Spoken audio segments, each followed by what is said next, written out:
2019년도를 시작하면서 우리 모두는 우리 인생이 더욱더 살아나기를 간절히 원합니다. 어떤 분들은 가정이 살아나고 직장 생활이 더욱더 살아나기를 원합니다. 또 다른 분들은 올해만큼은 내가 만나는 사람들과의 관계가 어그러지지 않고 더욱더 원만하게 살아나고 건강이 더 좋아지기를 원하는 그런 어떤 분들도 아마 있을 겁니다. 여러분들은 올해 무엇이 여러분들의 삶의 자리에서 살아나기를 원하십니까? 물론 한 분 한 분의 대답을 들어보면 각각 다를 수는 있습니다.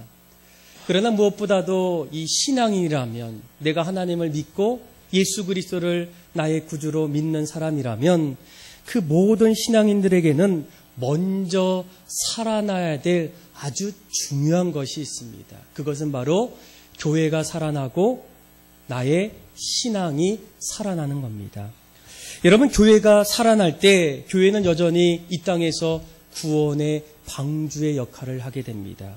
교회가 살아나면 그동안 내 안에 있었던 꺼져가는 신앙 역시도 다시금 살아날 수 있습니다. 교회가 일어날 수만 있다면 교회는 여전히 사랑과 평화의 샘물이 되기도 합니다. 교회가 살아나면 교회는 여전히 소망과 생명을 우리에게 선물로 주게 됩니다.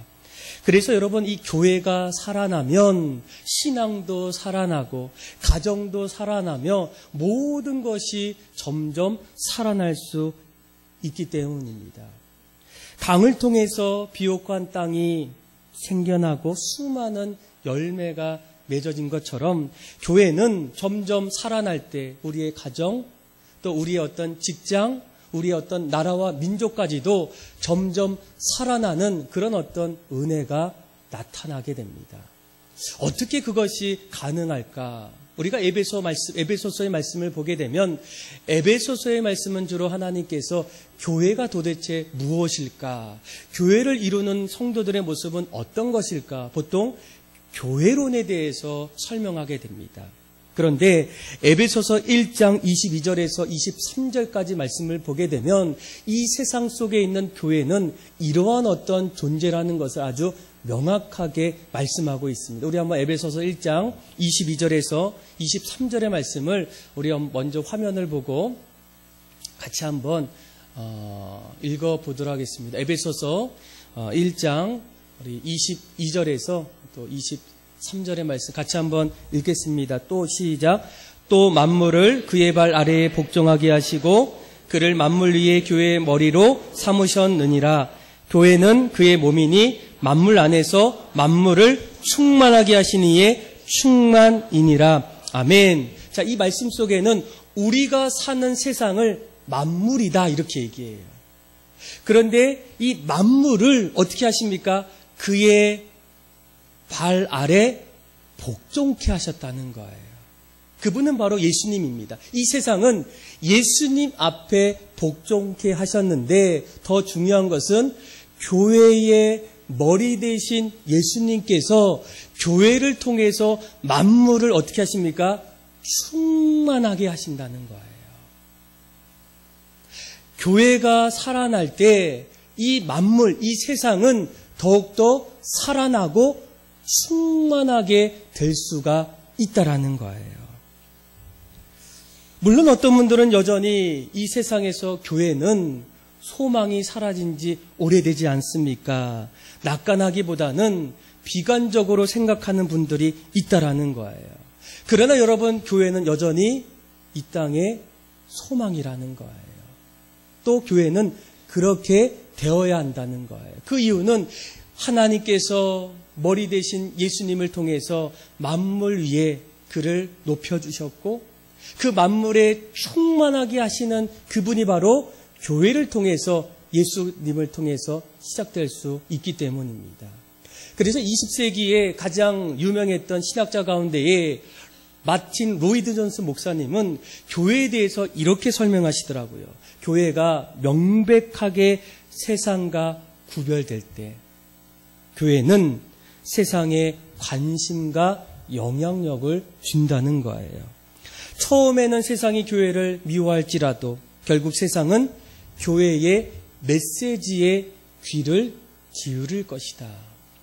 그런데 이 말 속에는 한 가지 전제가 있습니다. 사람들이 교회에 대해서 귀를 기울이기 시작할 때, 또 교회가 세상에 영향력을 주기 시작할 때, 사람들의 관심이 교회로 하나하나 몰리기 시작할 때의 첫 번째 전제가 무엇이겠습니까? 교회가 세상과 구별될 때. 저는 이 말이 다시 표현하면 교회가 다시 이 세상에서 살아날 때, 교회가 이 땅에서 교회다운 모습으로 다시 일어설 수 있을 때, 하나님, 우리가 원했던 교회가 아니라 이 땅에서 하나님이 세우고자 하셨던 그 교회다운 모습으로 다시 세워질 수 있을 때, 사람들은 그 교회를 주목하고 또 교회의 어떤 관심, 교회 메시지를 점점 귀 기울이는 일들이 일어날 수 있다라는 거예요. 그래서 여러분, 이 교회는 하나님이 이 땅에 마지막까지 세우신 유일한 희망이자 구루터기가 바로 교회라는 거예요. 하나님께서는 끊임없이 성경을 통해서 교회를 세우셨고, 지금도 교회를 통해서 이 땅에 수많은 희망의 메시지를 우리에게 전해주고 있다는 거예요. 오늘 우리가 읽었던 이 말씀을 통해서, 오늘 특별히 이 말씀은 소아시아에 있는 버가모 교회에게 하나님께서 말씀하셨던 편지입니다. 그런데 이 내용들을 보게 되면 이 버가모 교회를 통해서 하나님께서 그들을 칭찬하고 있어요. 야, 정말 내가 세운 교회 정말 잘하는 것 같다.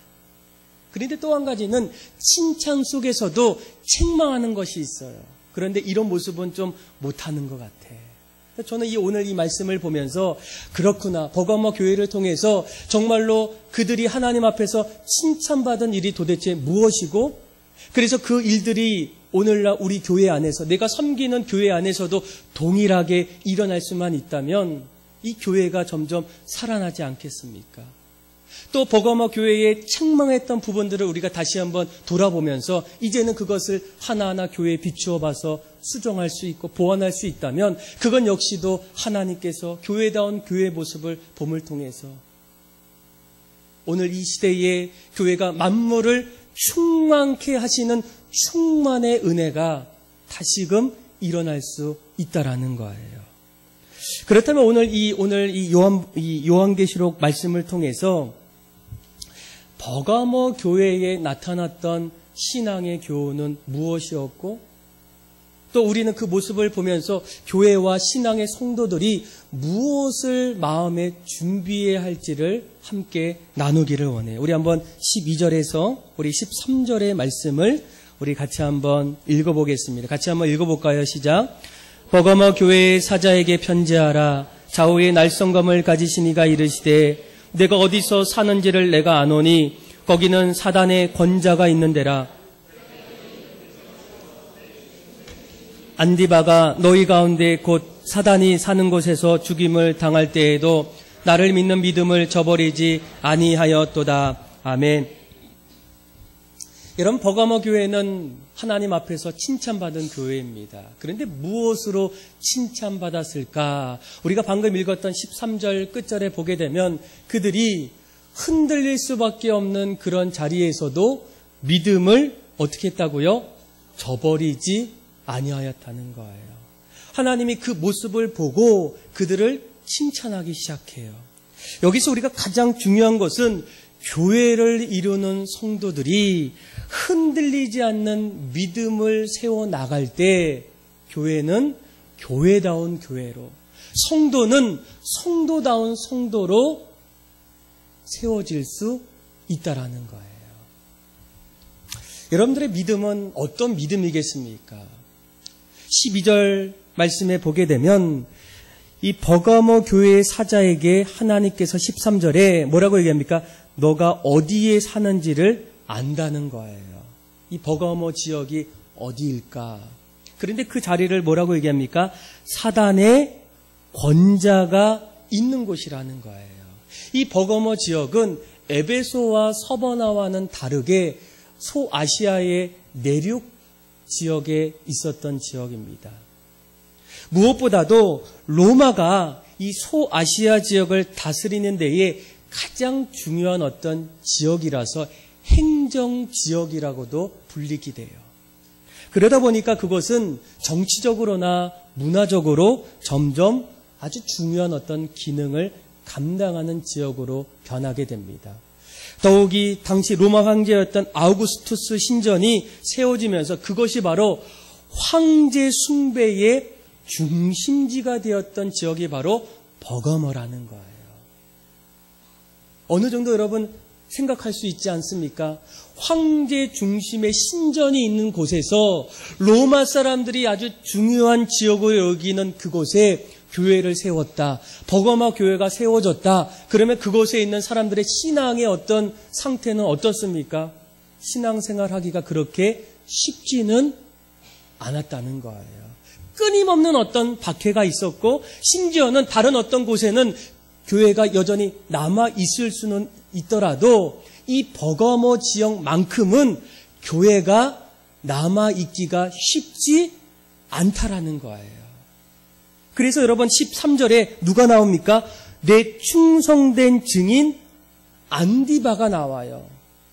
그가 믿음을 지키기 위해서 끝까지 지키다 보니까 어떤 일이 일어납니까? 결국 처형을 당하게 돼요. 오늘날로 말하면 순교자가 이 버거마 교회에서 나온다는 거예요.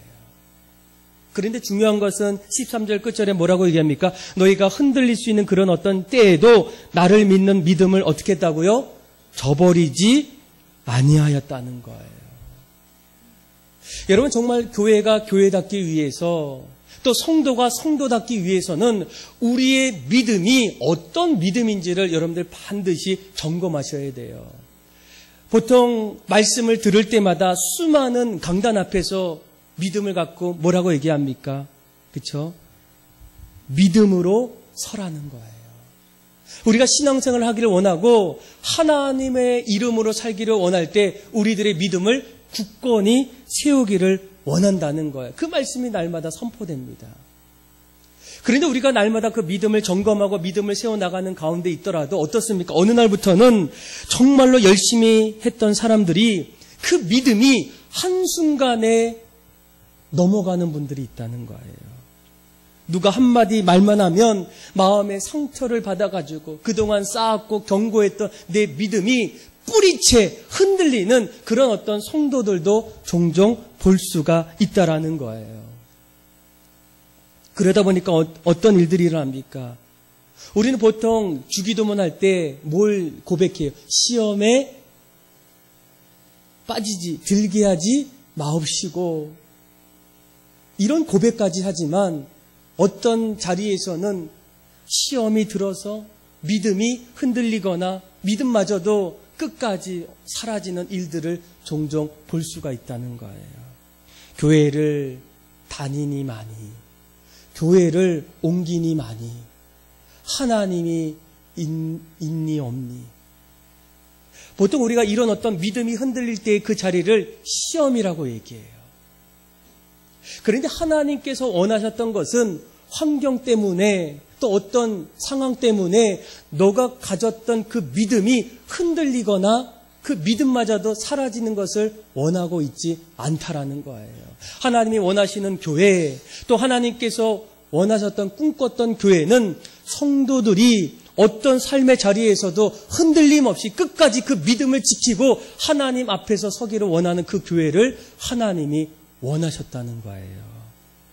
여러분 성경에 나오는 수많은 믿음의 사람들에게는 시험이 없었을까요? 어려움이 없었을까요? 아니라는 거예요. 아브라함에게도 시험이 찾아왔고 모세, 다윗, 솔로몬, 욥 모든 사람들에게는 시험이 찾아왔어요. 믿음이 흔들릴 수 있는 그런 어떤 자리가 날마다 찾아왔다는 거예요. 이를테면 여러분 사도 바울을 한번 생각해 보십시다. 사도 바울은 안타까운 건 인생의 끝에 보면 내가 복음으로 시작한 사람이 내 곁에 한 사람도 없다라는 거예요. 다 떠나버렸다는 거예요. 신앙에 어떤 배신감이 들어오지 않겠습니까? 그렇게 목숨을 걸고 함께 예수님을 외쳤고 복음 위에 섰던 수많은 사람들이 사도 바울의 등을 돌리고 그를 떠났던 일들이 날마다 그에게 있었다는 거예요. 때로는 사도 바울의 말을 비꼬는 사람이 나타났고, 또한 비아냥거리는 사람들, 심지어는 그와 교회까지도 흔들려 놓고자 하는 그런 어떤 사람들까지도 그의 삶의 자리에, 시험의 자리에 찾아왔어요. 그런데 놀라운 것은 그가 그런 자리에 있을 때마다 오히려 불평하거나 믿음의 어떤 모습들이 흔들리기보다는 견고해지고 오히려 감사가 있고 하나님 앞에 기뻐하며 그 믿음을 나아갔던 어떤 모습들을 종종 찾아볼 수 있다는 거예요. 그 이유가 무엇일까? 오늘 우리가 읽었던 말씀을 잘 보시면 그 이유가 몇 가지 있어요. 13절 말씀에 보게 되면, 자, 거기가 어디예요? 사단의 권자인데 내가 내 이름을 어떻게 했다고요? 굳게 잡았다는 거예요. 그 이름은 바로 예수님을 얘기해요.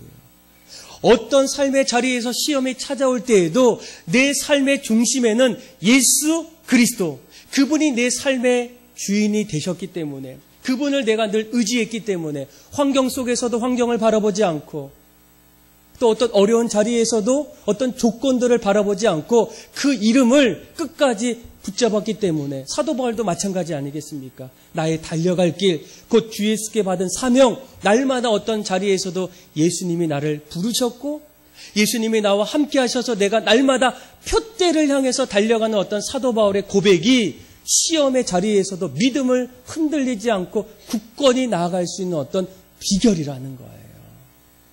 그래서 여러분, 우리가 믿음이 흔들리지 않기 위해서는 예수 그리스도의 이름을 내가 붙잡고 있는가, 다시 말하면 신앙의 확신이 있는가, 내가 구원받았는가, 내가 하나님의 자녀인가에 대한 어떤 신앙의 점검이 무엇보다도 필요하다는 거예요. 그것이 없으면 거센 풍파가 몰려오면 어떤 일이 일어납니까? 넘어질 수밖에 없어요. 더 이상 주저앉아서 일어설 수가 없다라는 거예요. 그런데 그때에도 나의 달려갈 그 예수님의 푯대가 내 안에 있다면, 내 마음의 중심이 그분 안에 있다면 여전히 상황은 어렵더라도, 환경은 나를 도와주지 않더라도 나는 늘 예수님과 함께 신앙의 길을 걸어간다는 거예요. 어떻게 사도 바울이 믿음이 흔들리는 자리에서도 흔들리지 아니었을까? 12절 말씀을 보세요. 12절 말씀에 보게 되면 이런 표대를 향해서 주님의 어떤 마음을 마음에 두는 사람들은 12절에 좌우에 날선 검을 가지신 그분이 있어요. 그래서 여러분 16절을 한번 읽어봅시다. 우리 한번 16절의 말씀을 우리 같이 한번 읽어보겠습니다. 같이 한번 읽어볼까요? 시작. 그러므로 회개하라.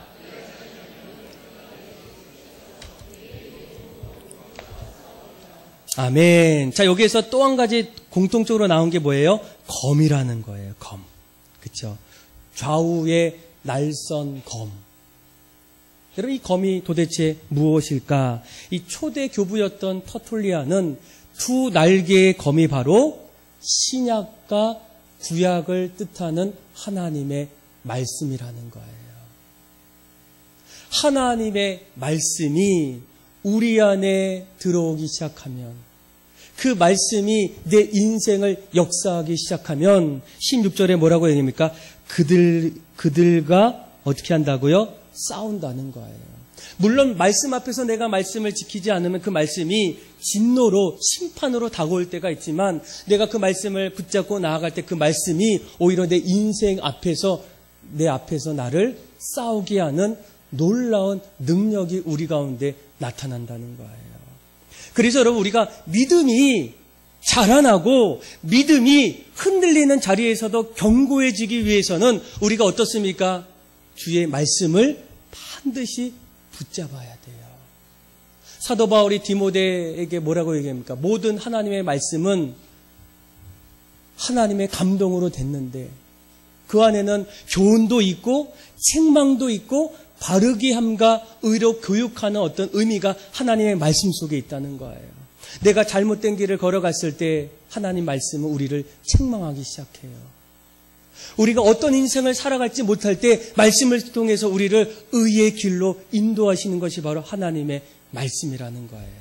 그래서 히브리 기자는 그 말씀을 어떻게 합니까? 하나님의 말씀은 살아있다는 거예요. 운동력이 있다는 거예요. 좌우의 어떤 검보다 예리해서 혼과 영과 및 관절을 쪼개는 것이 바로 말씀이라는 거예요.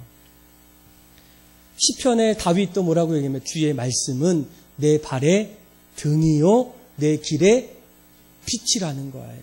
내 인생이 어두워질 때, 또 내 인생이 캄캄해 보일 때 말씀은 내 어둠 속에 빛이 되어서 내 발의 등이 되고 내 길의 빛이 되어진다는 거예요. 그럴 때 여러분 그 믿음이 어떻습니까? 흔들릴 수밖에 없는 그런 자리에서도 끝까지 그 믿음을 유지할 수 있는 것은 주의 말씀이 나를 지켜주기 때문이에요. 여러분들의 믿음은 환경의 이유가 되겠습니까? 또 어떤 조건이 여러분들의 어떤 믿음의 흔들림의 어떤 이유가 될 수 있겠습니까? 왜 말씀이 믿음과 연결됩니까? 성경도 똑같이 얘기해요. 믿음은 들음에서 나며 들음은 그리스도의 말씀에서. 아마 교회마다 신년이 되면 꼭 하는 게 있어요. 특별 새벽 기도회, 신년 부흥 사경회. 저희 교회도 둘째 주에 특별 새벽 기도회와 그리고 신년 부흥 사경회를 같이 하게 되었어요. 놀라운 거는 생각하지 못했던 분들이 많이 오셨어요. 새벽에도. 더욱이 아기 엄마들, 0세부터 4세까지 되는 아기 엄마들이 아기를 다 데리고 하루 이틀 이렇게 오셨어요. 예배하고 말씀 듣고 기도하고. 사경회 때도 마찬가지예요. 또 왜 그렇게 중요할까? 말씀 듣는 자리가 왜 중요할까? 그런데 사경회가 끝나고 나서 어떤 성도님이 저에게 문자를 보냈어요. 이렇게 얘기하는 거예요. 한번 들어보세요. 목사님, 특별 새벽 기도회와 부흥 사경회를 통해서 새해를 힘있게 살아갈 은혜를 공급해 주셔서 감사합니다. 그동안 이유를 알 수 없는 답답함이 있었는데 믿음의 양분이 말씀을 충분히 채우지 못했음을 깨달았습니다. 또한 모든 문제는 말씀 속에서 대안이 있음에도 다시 한번 자각하는 기회가 되었습니다. 신실한 교회를 세워가기 위해 애쓰는 목사님과 성도들이 있기에 앞으로 우리 교회가 더 기대됩니다. 그러니까 저는 그분의 어떤 메시지를 보면서 한 가지 깨달은 것은 우리 믿음을 붙잡을 수 있는 한 가지가 결국 말씀이다.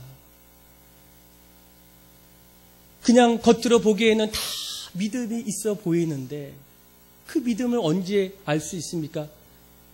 시험이 찾아올 때, 흔들릴 때, 어려운 상황이 있을 때. 그런데 어떤 사람들은 정말로 허공을 치는 것 같은 모래 위에 세운 어떤 믿음을 가진 분들이 있어요. 왜일까요? 말씀이 없어요. 말씀이 나를 붙잡아 주시고 말씀이 내 길을 열어주셔야 되는데 그 말씀을 알 수가 없는 거예요. 그때에도 어떻습니까? 내 생각, 또 내 경험, 또 내 어떤 소위 말하는 통밥, 인생의 통밥, 이걸로 내 인생의 어떤 어려움을 이겨나가려는 어떤 분들에게는 이제는 더 이상 믿음이 나의 믿음이 될 수가 없다라는 거예요. 그런데 그때에도 내가 주의 말씀이 내 안에 오면 주의 말씀이 나를 책망하시고 교훈하시고 가르쳐주시는 그 은혜가 있기에 어떻습니까? 우리가 날마다 주의 말씀을 우리가 알아야 한다는 거예요. 그래서 우리가 오늘부터 우리 맥체인 성경 읽기표 여러분 이거 왜 여러분들에게 나눠줍니까? 여러분들이 살아나기 위해서예요. 믿음이 여러분들 흔들리는 자리에서 흔들리지 않을 수 있도록 도와주기 위해서 여러분 이런 일들을 하게 돼요. 아마 교회가 앞으로 정말 말씀을 더 알아갈 수 있는 그런 어떤 시간들이 아마 많을 거예요. 또 1:1 제자 양육, 또 제자 훈련, 또 바이블 아카데미, 수많은 어떤 우리가 말씀을 혼자 읽을 수 있는 것도 있고 또 함께 말씀을 배울 수 있는 그런 수많은 자리가 있을 때 어떻습니까? 그 말씀 앞에 우리가 다가가야 돼요. 그래야 우리의 믿음이 흔들리지 않고 오늘 버가모 교회처럼 하나님께서 이 교회를 보시며 칭찬하셨던 이유는 너희가 끝까지 어떻게 했다고요? 하나님 앞에서 믿음을 저버리지 아니했다는 거예요. 오늘날의 여러분 교회 문제가 뭐예요? 믿음이 어려울 때 흔들려요. 사람들이 하나님 말씀보다는 자기의 생각과 기준을 가지고 얘기할 때가 많아요. 하나님 원하시는 교회는 그런 교회가 아니라는 거예요.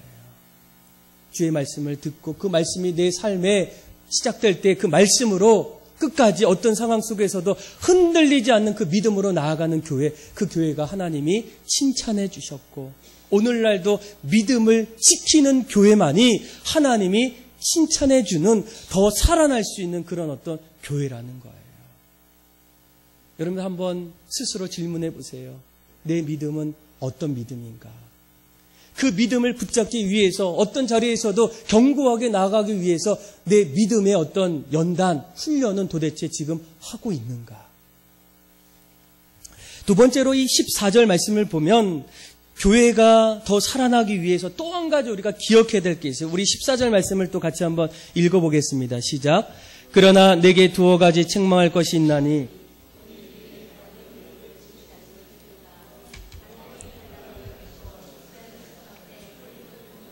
우상의 제물을 먹게 하였고 또 음행하게 하였느니라. 아멘. 자, 14절 말씀에 또 한 가지 뭐를 기억해야 됩니까? 발람의 교훈을 꼭 기억하라는 거예요. 여러분, 이 발람의 교훈은 우리가 알기 위해서는 구약성경 민수기 22장에서 24장까지 말씀을 한번 나중에 집에 가서 한번 읽어보세요. 어떤 내용이냐면 이스라엘 백성들이 애굽을 떠나서 가나안 땅으로 갈 때 그 광야라는 곳에 이제 수많은 어떤 족속들을 만나게 돼요. 그 중에 한 족속이 모압 족속이에요. 그런데 이 모압 왕이었던 발람이 아닌 발락 왕이 이 이스라엘 백성들이 지금까지 왔던 어떤 여정들을 보니까 더 이상 그들을 만나고 전쟁을 하면 이길 수 없다라는 어떤 그런 깨달음을 얻게 돼요. 근데 이기고 싶은 거예요. 그래서 한 가지 꾀를 냈는데 그 이스라엘의 신실한 선지자였던 발람 선지자를 이제 회책해요. 그래서 그를 통해서 말씀을 전하는 그 선지자가 이스라엘에게 축복의 말이 아니라 저주의 말을 할 수 있도록 옆에서 이제 권면하고 설득하는 그런 어떤 전략이었어요. 그래서 이제 모압 왕이 이제 대신들을 이제 발람 선지자에게 이제 보내게 돼요. 근데 발람 선지자가 어떻습니까? 안 한다는 거예요. 어떻게 내가 이스라엘을 저주하고 어떻게 내가 하나님의 그 선지자인데 어떻게 이런 일을 할 수 있겠느냐. 근데 포기하지 않았어요. 이 모압 왕은 또 한 번 더 높은 신료들을 보내면서 발람에게 얘기해요. 너가 원하는 거, 너가 정말 갖고 싶은 거, 너가 이 땅에서 누릴 수 있는 거 다 준다는 거예요. 그걸 듣자 발람 선지자가 어떻게 했을까요? 넘어갔을까요? 안 넘어갔을까요? 넘어갔어요. 여러분, 우리가 신앙생활할 때 믿음을 지키고 또 온전한 생활을 할 때 항상 우리가 마음속에 꼭 해결해야 될 부분이 있어요. 물질이에요, 물질. 여러분, 우리가 물질 앞에서 이 세상은 어떤 세상이에요? 어쩌면 오늘 이 발람의 교훈은 우리가 살고 있는 이 시대와 너무나 딱 들어맞는 어떤 교훈이에요. 오늘 시대는 황금 물질주의예요. 세상은 돈 없이는 살아갈 수 없는 그런 어떤 시대에 살고 있어요. 돈이 최고입니다. 그래서 인생의 목적이 돈인 사람들이 있어요. 그러다 보면 어떤 일들이 일어납니까? 돈 때문에 여러분 양심을 배신하고, 돈 때문에 신앙을 배신하고, 돈 때문에 인생을 돈 사람들이 얼마나 많아요. 그렇죠? 여러분, 지금도 우리가 신앙생활 열심히 해야 되는데 지금 마음속에 물질, 그것이 내 마음속에 더 크게 자리 잡고 있는 사람들이 있다라는 거예요. 여러분, 물질, 성경에도 이 물질에 대해서 얘기 안 하는 건 아닙니다. 근데 물질을 어떻게 사용할 것인가? 우리는 신앙생활할 때 이 물질을 뛰어넘으셔야 돼요. 여러 가지 어떤 이야기가 있어요. 그런데 물질은 우리 인생의 수단이지 목적이 될 수 없다라는 거예요. 돈을 벌기 위해 사는 거 아니라는 거예요. 돈이 많으면 어떻게 되겠습니까? 인생의 어떤 큰 만족을 얻을 수 있을까요? 그렇게 착각하고 사는 겁니다. 여러분, 돈 없는 사람도 행복한 사람 많아요. 또 돈에 대해서 뭘 얘기해요? 여러분, 돈에 대해서 특별히 보증 쓰지 말라는, 보증. 지금은 뭐 보증 많이 없죠. 예전에 저 어렸을 때는 뭐 아버님, 뭐 친구분 이렇게 보면 다 보증 서서 갑자기 쫓겨나신 분들 많이 있죠. 근데 성경에는 왜 보증을 쓰지 말라고 했을까? 아니, 어떻게 안 쓸 수 있어요? 동생이 빌려달라고 하고 내가 정말 사랑하는 사람이 어렵다고 해서 빌려달라고 하는데 어떻게 안 빌려줄 수 있어요? 그런데 성경은 여전히 주지 말라는 거예요. 다시 반대로 생각해 보세요. 만약 동생이 어느 날부터 이런 일은 일어나지 않겠지만 어느 날 사기꾼이 됐어요. 사기꾼인 동생에게 내가 그것을 알면 여러분들 빌려줄 수 있겠습니까? 없어요. 성경은 사람을 신뢰의 대상이라고 얘기하지 않아요. 섬김의 대상, 사랑해야 될 대상이에요. 믿어야 될 대상은 딱 한 분입니다. 누구입니까? 하나님이라는 거예요. 우리가 하나님만은 신뢰하고 하나님만은 온전히 믿어야지만 성도들, 여기 있는 여러분들 옆에 있는 분들은 어떤 사람이에요? 내가 섬겨야 되고 사랑을 해줘야 되는 그런 어떤 연약한 사람들이라는 거예요. 그래서 여러분들 늘 신앙생활 할 때 이 물질에 대해서 물질관을 반드시 여러분들 잘 세워나가야 돼요. 그리고 세 번째로 또 15절에 또 한 가지 여러분 말씀을 나누고 있는데 우리 같이 한번 또 읽어보겠습니다. 자, 15절 같이 한번 읽겠습니다. 시작.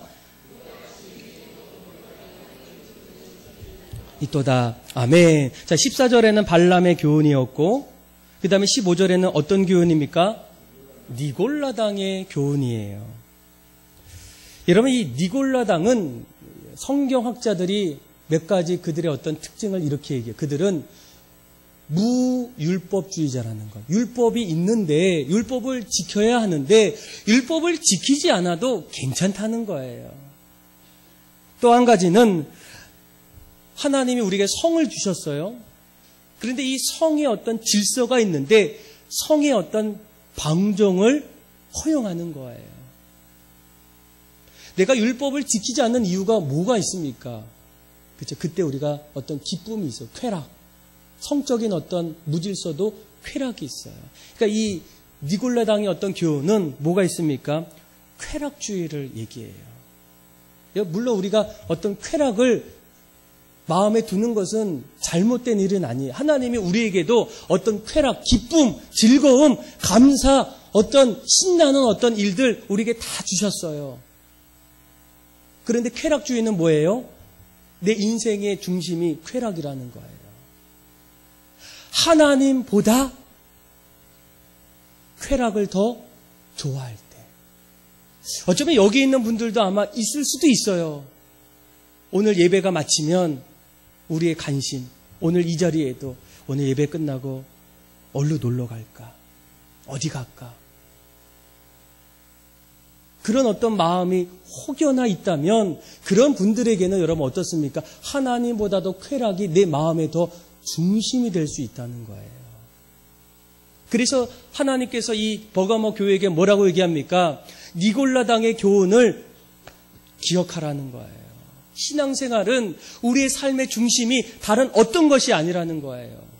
바로 하나님이 내 삶의 주인이라는 거예요.